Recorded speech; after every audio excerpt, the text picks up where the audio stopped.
Brought to you by Technopova Curve 5G. Discover new horizon.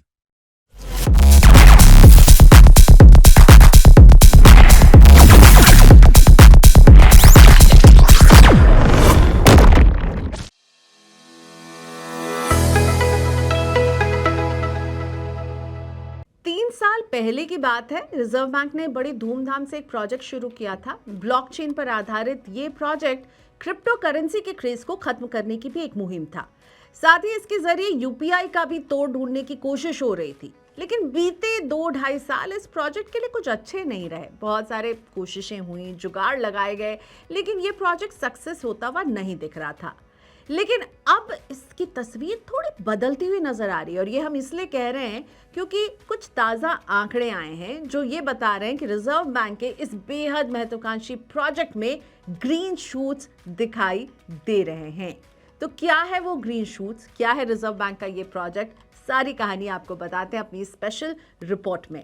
नमस्कार, मैं हूं प्रियंका संभव और आप देख रहे हैं मनी 9। इस पूरे वीडियो को देखिए क्योंकि रिजर्व बैंक के इस प्रोजेक्ट के तार जो हैं वो सीधा आपकी जेब से जुड़े हुए हैं, रोज़मर्रा की ज़िंदगी से जुड़े हुए हैं। तो एक बेहद काम जो हम लोग रोज़ाना करते हैं वो है पेमेंट्स का। मान लीजिए आप किसी दुकान में जाते हैं और सामान खरीदते हैं, उसके बाद आप दुकानदार से बोलते हैं गूगल पे है ना, वो कहता है नहीं भैया वो तो नहीं है, लेकिन मेरे पास है डिजिटल रुपया। अब ज़रा सोचिए, आप भी चक्कर खा जाएंगे कि भाई अब ये नई चीज़ मार्केट में क्या आ गई है, डिजिटल रुपया, ये क्या है। तो डिजिटल रुपया की कहानी मैं आपको बताने वाली हूँ। डिजिटल रुपया यानी कि ई रूपी, आरबीआई ने इसे लॉन्च किया था और इसे सेंट्रल बैंक डिजिटल करेंसी यानी सीबीडीसी भी कहा जाता है। कैश का ये एक डिजिटल फॉर्मेट है, सीधा मोबाइल में एक ऐप, वॉलेट और उसमें रखे डिजिटल नोट, यही है डिजिटल रुपया। इसको और डिटेल में समझने के लिए इसकी क्रोनोलॉजी को आप समझिए। साल था 2022, नवंबर का महीना। आरबीआई ने एक पायलट प्रोजेक्ट के तहत डिजिटल रुपया को लॉन्च किया। सबसे पहले बैंकों के आपसी ट्रांजैक्शन यानी होलसेल के लिए इसे उतारा गया था। फिर दिसंबर में इसे आम लोगों के लिए भी शुरू कर दिया गया।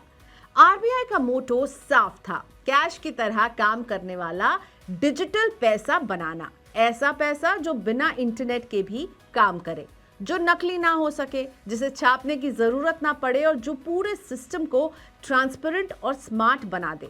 इसका मकसद क्रिप्टो करेंसी की तर्ज पर ब्लॉकचेन बेस्ड करेंसी उतारना था। इसके जरिए यूपीआई पेमेंट को भी चुनौती देने का मकसद रिजर्व बैंक का था। अब कहानी ये हुई कि खूब जोर शोर से इसे लॉन्च कर दिया गया। उम्मीद थी कि आरबीआई की डिजिटल करेंसी मार्केट में आते ही छा जाएगी, लेकिन ऐसा हुआ नहीं। बहुत सारी कोशिशें हुई, लेकिन फिर भी इसका रिस्पांस बहुत फीका रहा। बहुत कम लोगों ने इसे अपनाया। पब्लिक को यूपीआई की आदत थी। पेटीएम, फोन पे, जीपे जैसे ऐप पहले से ही आसानी से चल रहे थे, तो लोगों की इसकी ज़रूरत ही महसूस नहीं हुई।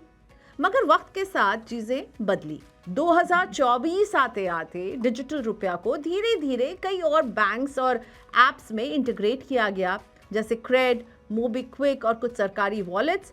सरकार और आरबीआई ने इसे प्रमोट करना भी शुरू किया, और खासकर सब्सिडी, सरकारी लाभ और छोटे ट्रांजैक्शन के लिए। और आज 2025 में हालात ये हैं कि एसबीआई से लेकर एक्सिस बैंक, आईसीआईसीआई बैंक से लेकर एचडीएफसी बैंक, कुल 15 बड़े बैंक इस प्रोजेक्ट में शामिल हो चुके हैं। अब वो बात बताते हैं जिसने आरबीआई को सबसे बड़ी राहत दी है, यानी एक उम्मीद पैदा की है कि सुस्त पड़े ई रुपये में नई जान आ चुकी है। और ये बात आपको आंकड़ों से ही समझ आएगी। आरबीआई के आंकड़े बताते हैं कि 2024 के अंत तक 40 लाख से ज्यादा लोगों के मोबाइल में डिजिटल रुपया वॉलेट डाउनलोड हो चुके थे। मौजूदा हालात की बात करें तो हर महीने करीब 25 लाख से ज्यादा ट्रांजैक्शन डिजिटल रुपये से हो रहे हैं। अब सोचिए, गांव में रहने वाला कोई व्यक्ति जिसके पास 4G नेटवर्क नहीं है लेकिन डिजिटल वॉलेट है, वो किराने की दुकान पर ई रुपये से पेमेंट कर सकता है। ये सपना नहीं, हकीकत बनने की कगार पर है। डिजिटल रुपए में एक दिक्कत इतनी है कि इसमें आपको कोई ब्याज नहीं मिलता है। मतलब जैसे आपने अगर 500 रुपए अपने पर्स में रखे हैं और वो जस का तस रहता है, वैसे ही ई रुपये में भी आपका पैसा ना बढ़ेगा ना घटेगा।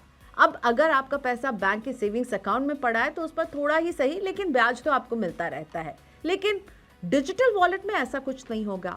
तो कुल मिलाकर ये इन्वेस्टमेंट नहीं है, प्योर करेंसी है जिसे आप बिना इंटरनेट के इस्तेमाल कर पाएंगे। ई रूपी के लिए केवाईसी जरूरी है, इसलिए आरबीआई को पता होता है कि किसने कितने रुपए लिए और आने वाले समय में कुछ गोपनीयता यानी एनोनिमिटी के ऑप्शन दिए जाएंगे, लेकिन फिलहाल हर लेन देन रिकॉर्ड में जाता है। अब इसी बीच एक और बड़ा बदलाव आ रहा है। प्रोग्रामेबल पेमेंट्स, मतलब सरकार या कंपनी तय कर सकती है कि एक खास ट्रांजैक्शन सिर्फ एक खास चीज के लिए ही हो। जैसे आप 500 रुपए से सिर्फ दवाइयां ही खरीद सकते हैं। इसे प्रोग्राम कर दिया जाएगा कि आपका जो डिजिटल रुपया है वो केवल दवाइयों पर खर्च हो। ये सब अब टेक्नोलॉजी की मदद से तय किया जा रहा है। डिजिटल रुपया भले ही अभी अपने शुरुआती दौर में है, लेकिन इसके पीछे जो सोच है वो हमारी पूरी अर्थव्यवस्था को स्मार्ट बना सकती है। यानी अगर आप डिजिटल रुपया का इस्तेमाल करेंगे और जब भी आपका पर्स खाली होगा तो आपको बैंक या एटीएम की लंबी लाइन में लगने की ज़रूरत नहीं है। आपको इस बात की चिंता नहीं करनी होगी कि कहीं आपको किसी ने नकली नोट तो नहीं दे दिया। अच्छे नेटवर्क का इंतज़ार नहीं करना होगा पेमेंट करने के लिए। और आरबीआई के डिजिटल रुपये की सक्सेस से एक सवाल ज़रूर पैदा हो रहा है, और वो ये कि क्या आने वाले वक्त में यूपीआई पेमेंट्स पर ये डिजिटल रुपया हावी हो जाएगा क्या? यानी यूपीआई पेमेंट्स पर तलवार तो नहीं लटक रही। क्या ई रूपी सरकार और आरबीआई की करेंसी इन सर्कुलेशन यानी कैश से लेन देन को बिल्कुल कम करने के मकसद को पूरा करने में कामयाब हो पाएगा? और अब इन सवालों के जवाब आने वाले वक्त में ही हमें मिलने वाले हैं, लेकिन फिलहाल तो रिजर्व बैंक के लिए ई रुपए का चलना ही एक बड़ी राहत की बात है। आपको हमारी ये रिपोर्ट कैसी लगी हमें कमेंट बॉक्स में ज़रूर लिखिएगा, और क्या आप ई रूपी का इस्तेमाल करना चाहेंगे तो बताइएगा हमें ज़रूर। किन और सब्जेक्ट्स में आप इस तरह की डिटेल रिपोर्ट मनी 9 पर देखना चाहते हैं, आपके सुझाव का इंतजार रहेगा। मनी 9 देखते रहिए और मनी 9 के यूट्यूब चैनल को सब्सक्राइब कर लीजिए। Brought to you by Technopova Curve 5G. Discover new horizon.